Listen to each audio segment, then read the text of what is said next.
mayhem. Car meet mayhem. And it's Anthony's fault. Hundreds gathered at 5 different locations Saturday night into Sunday morning. Hundreds gathered. That means you didn't have to kill Anthony. You could have let him go.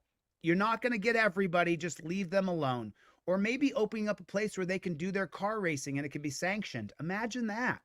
Taking over intersections, blocking traffic, and doing donuts and drifting along city streets. This is video from Bustleton and Philmont Avenues in the Northeast. Property was destroyed.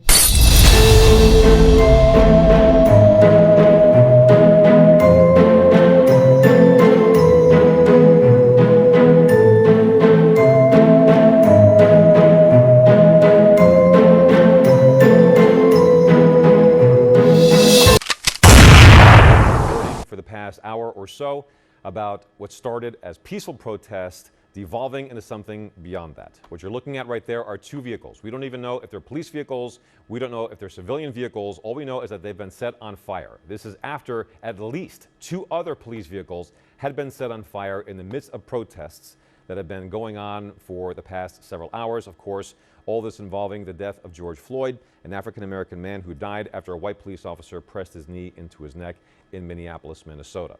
Of smoke. In fact, right there, Paxton is actually going to pan over where we're seeing that smoke. Those are at least 2 vehicles that are on fire. Those are civilian vehicles.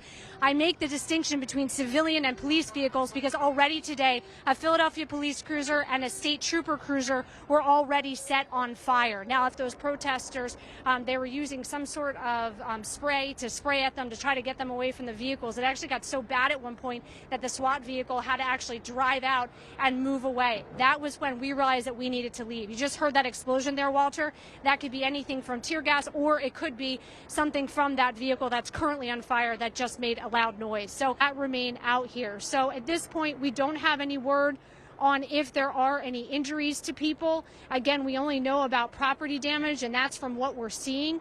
I don't want to keep repeating it, but you can't really miss that car that's on fire right there. Denise, we are watching looting happening, unfortunately, here in Center City, Philadelphia. This is 18th Street. This is Chestnut Street. Right here, take a look at this T-Mobile store. Not only has it been defaced, but there are people running in there. There are people taking their bicycles in there, and they're all running out with phones.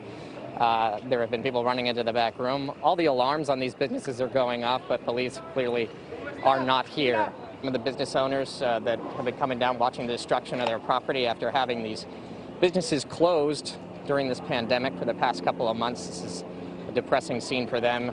Is at 18th and Chestnut. Drew, what's happening?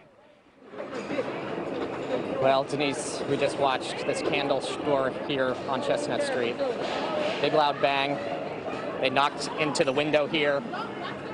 And as you can see, the people are coming in and out of the building. It's pandemonium here. People, they've got merchandise from a number of stores, but, you know, it's a man.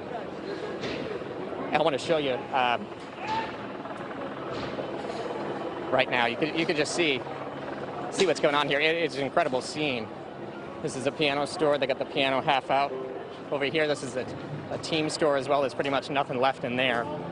We got people playing pianos inside this building. The window's gone. Piano, upright piano down. Again, we're going to keep just trying to walk down, try to give you an idea of what's happening here.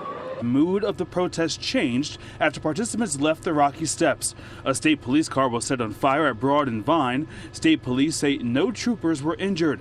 Also, the Friday's restaurant building on the Parkway was spray painted. Protesters say they are demanding justice for George Floyd and respect from law enforcement. The police presence right now, there are officers here in riot gear, and they're surrounding a building right over here. It's the Vans store that's on fire. They've been battling the flames for about the past hour or so, and I can tell you that this fire in this building extends through the rest of the block. That's how large this is. You know, from earlier tonight at this building that showed flames shooting from this building. It's just been a very, very tumultuous night down here. I can tell you, police were actively trying to get people out of the area for that curfew that started at 8 o'clock tonight. But you can see all of the cops down here right now in riot gear, and it looks from where I'm standing, like I said, my vantage point is from the ground. I can see a lot of smoke. I can see them shooting water at the building, so I can't see if there are any flames right now. You can see I Can't Breathe over there on the Chase building, and this is what you're going to hear throughout the streets down here, the buzzing of a... And this is what you're going to look at. You're looking